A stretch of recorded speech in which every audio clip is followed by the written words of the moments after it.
Are you a reform voter?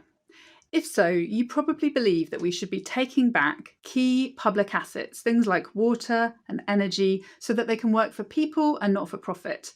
And maybe you thought that Nigel Farage agrees with you. Most reform voters support public ownership of public services. They understand that these assets and services are natural monopolies, that we don't really get a choice as consumers, and that right now we are being ripped off on a monumental scale. My name's Kat, I'm the director of We Own It, and on this channel we talk about why public services should work for people, not profit, and how we can win campaigns to take them back. Nigel Farage likes to get political capital, he likes to get credit for supporting nationalisation of public services and key industries. But does he actually support it? So today, Nigel Farage gave a speech about economics, and after the speech, he was asked by a reporter whether he is still nationalisation Nigel. I mean, we've had Brexit Nigel and trade union Nigel and small state Nigel and nationalisation Nigel. They line up like Barbies on a toy shelf. And Farage made a really interesting statement that is quite precise. I now understand more than I did the role of the state in strategic industries.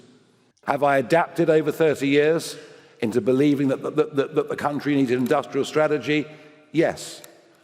Do I believe that actually, in certain failing industries, a short-term partial nationalisation where, by the way, the bondholders and shareholders get wiped out, it doesn't cost government to do it?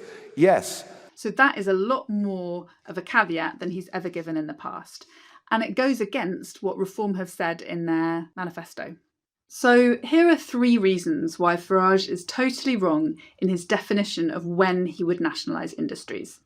Number 1, privatisation itself has failed. It's not a question of certain failing industries or certain failing services.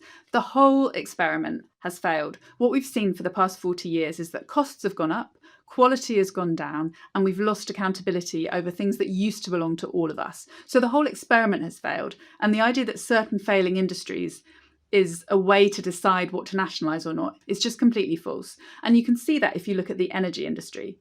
We've seen just this week new research from Unite, which shows that around 1/3 of your energy bills goes directly into shareholders' pockets. Now, is that a failing industry? If you're a shareholder, no, it's not. But if you're a household struggling with energy bills, which Nigel Farage talked about a lot this morning, energy bills and how they're out of control, if you're a household, that system is failing. So would Nigel Farage bring energy into public ownership? He didn't say so this morning, even while he was building political capital by talking about how bad energy bills are. Number 2, public ownership is not just for the short term. Reform's contract actually promised that all critical national infrastructure would be 50% in public ownership and 50% owned by UK pension funds. There was no mention of just for the short term. Nigel Farage is really slipping and sliding on this and giving himself lots of cover. But actually, we need public services and public assets to be owned by us for the long term. And you can see why this is so important with something like Thames Water. Reform UK's MPs have failed to sign our pledge calling for Thames Water to be brought into permanent public ownership. If they really wanted public ownership of water, they ought to be signing that pledge. Just short-term public ownership means the state coming in, tidying up an asset, dealing with the difficult debt, and then sprucing it up and then giving it back to the private sector so that we can all get ripped off again. That is not public ownership. That is about the state sanctioning an ongoing rip-off of the British public, and Reform had said that they were against that.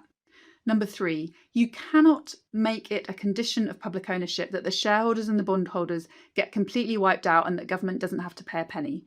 Nigel Farage knows that. He knows that's not realistic. Sometimes you have to compensate shareholders. That's just how it works. But what you can do is you can stand up for the public interest so that you don't have to compensate them too much. You can regulate so that industries and assets become less profitable. For example, the water industry, if you regulate the private companies out of existence, you reduce the profitability and you don't have to pay as much. But the idea that you don't have to pay anything and that we shouldn't do anything unless we can get it for free, that is for the birds. It's not true. And Farage must know that it's not true. So public ownership is not just for failing industries, it's for all public services and assets that we need back in our hands. It's not just for the short term, it should be permanent so that we don't get ripped off anymore. And we should do it whatever the case may be with the shareholders and bondholders, because actually there's ways of making it cheaper to get services and assets back in our hands. But what we do know is that if we don't do that, we will be ripped off for decades and decades to come. Reform voters know that public ownership is the way forward. They believe in public ownership. And Nigel Farage and Reform UK have been getting a lot of credit for seeming to support public ownership. But what we've seen from the statement today is that Nigel Farage's support for public ownership seems to be very, very limited. It's about tidying up the occasional asset that is failing in private hands before giving it back to the private sector so that we can be ripped off into the future. If you think public services need to be owned by us, please join us, get involved, and do let me know what you think in the comments.